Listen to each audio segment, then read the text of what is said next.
transfusión de sangre y sus componentes es una práctica médica esencial para pacientes que necesitan reponer niveles críticos de sangre o componentes específicos. Este trabajo es realizado por Karen Daniela Cepa Gómez y quien les habla, Nicole Vázquez Traslaviña. Exploraremos las guías actuales para la administración de transfusiones, abordando los diferentes componentes sanguíneos, sus indicaciones, dosis, administración y contraindicaciones. Así buscamos aportar una visión clara y práctica sobre esta intervención fundamental en el área de la salud. Comenzaremos con cuáles son las 3 situaciones clínicas en las que está indicada la terapia transfusional. La primera es que el paciente presente una anemia severa, que es cuando los niveles de hemoglobina son críticamente bajos, generalmente menor de 7 gramos sobre decilitro, y se requiere aumentar rápidamente la capacidad del transporte del oxígeno. La segunda es la pérdida aguda de la sangre. Esta es en casos de hemorragias masivas como en traumatismos o cirugías, donde la reposición rápida de volumen y componentes sanguíneos es crucial y es esencial. Y por último, trastornos hematológicos. Este es en condiciones como la leucemia o las trombocitopatías, donde puede ser necesaria la transfusión de plaquetas o concentrados de glóbulos rojos, pues para poder manejar las complicaciones asociadas a estas enfermedades. Comenzaremos con la sangre total, que es aquel componente sanguíneo de todos los elementos celulares, como son glóbulos rojos, glóbulos blancos, plaquetas y plasma. Este tiene unas indicaciones de uso específica. Su dosis generalmente se debe transfundir entre 1 a 2 unidades por paciente, dependiendo del volumen perdido y el estado del paciente. Esta se debe administrar a través de un set de transfusión estéril y con un filtro para evitar reacciones adversas. En sus contraindicaciones no se recomienda en anemias tratables con hierro o con eritropoyetina, salvo en casos sistemáticos que requieran esa intervención inmediata. También no se recomienda cuando andan insuficiencias cardíacas o enfermedades pulmonares severas. Continuamos con la sangre fresca, que es aquella que se ha recolectado recientemente y no ha sido procesada ni almacenada por un largo periodo. Esta se debe transfundir generalmente entre 1 a 2 unidades según la necesidad clínica.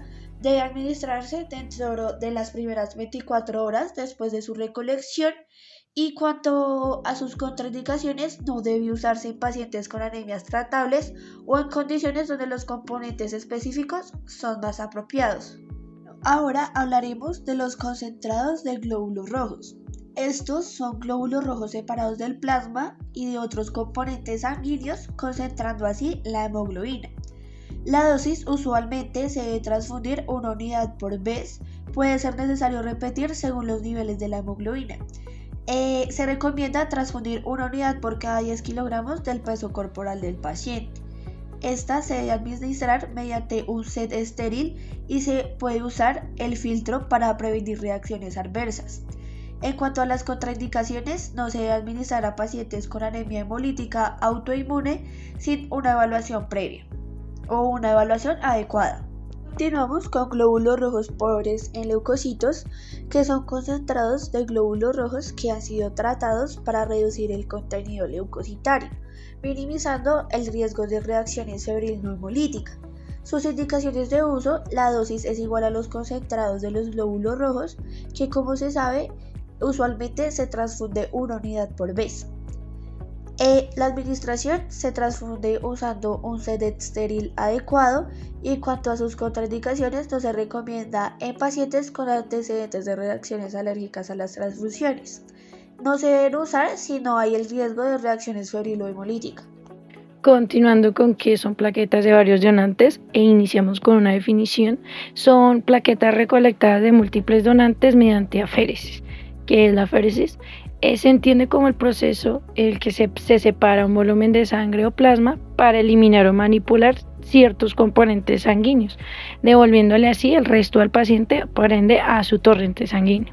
Dosis: se administran de 4 a 6 unidades, esto pues teniendo en cuenta que está ajustado a los niveles que requiera el paciente. Una administración pues rápida, sabiendo que la vida de las plaquetas es muy corta. Como contraindicaciones, pues no se recomienda en pacientes con trombocitopatías inmunitarias sin evaluación previa. ¿Qué entendemos por trombocitopatías? Pues son trastornos de las plaquetas de origen inmunológico. Prosiguiendo con qué son plaquetas de un solo donante, tenemos con la definición que son plaquetas, como su nombre lo dice, obtenidas de un solo donante mediante la aféresis que ya anteriormente habíamos definido. Esto permite recolectar una mayor cantidad y calidad de plaquetas. En este método se disminuye el riesgo de transmisión de infecciones y reacciones inmunológicas, pues obviamente, ya que la exposición es de un solo paciente, a un solo paciente, en lugar de tener varios. Ya por dosis, una unidad suele ser suficiente para elevar el recuento plaquetario. En administración, debe realizarse muy rápido para maximizar la eficiencia, por lo mismo que veíamos anteriormente, por el nivel tan corto de vida que tienen las plaquetas. En contraindicaciones, encontramos que son similares a las de plaquetas de varios donantes. Se necesita una evaluación previa para ver si el paciente presenta antecedentes de reacciones alérgicas a transfusiones de plaquetas. Partiendo ya la pregunta de qué son concentrados de granulocitos, pues son preparados con alta concentración de granulocitos. Los granulocitos entendemos que son un tipo de glóbulo blanco y con preparado podemos decir que se refiere a un producto sanguíneo especialmente procesado para concentrar un componente específico, que en este caso pues son los granulocitos. También se obtienen generalmente por la aféresis, que ya hemos venido hablando de ella bastante. En dosis, pues una unidad al día, como mencionamos anteriormente, es según la necesidad clínica, y se nos menciona que sobre todo en infecciones severas y neutropenia. ¿Qué es la neutropenia? Es una condición en que hay un nivel bajo de neutrófilos, que sabemos que es un tipo de glóbulo blanco muy importante al momento para combatir infecciones. En administración inmediata, o sea, tras su procesamiento, administrar por su corta vida útil. En contraindicaciones, pues no está indicado en pacientes sin neutropenia grave o con un historial o que tengan un historial de reacciones alérgicas severas. En que son componentes plasmáticos de plasma fresco congelado, como una definición, tenemos que es plasma congelado rápidamente después de la extracción para así conservar factores de coagulación y proteínas. En dosis tenemos que es de 10 a 15 mililitros sobre kilogramo. Como venimos hablando desde antes, esto es según el estado del paciente. En administración, pues es congelar previamente y administrar rápida. Contraindicaciones, pues se busca evitar en pacientes con hipersensibilidad, o sea, como alergias al plasma. Ya para dar por concluidas las interrogantes, damos cierre con esta pregunta: ¿qué son componentes plasmáticos de crioprecipitado?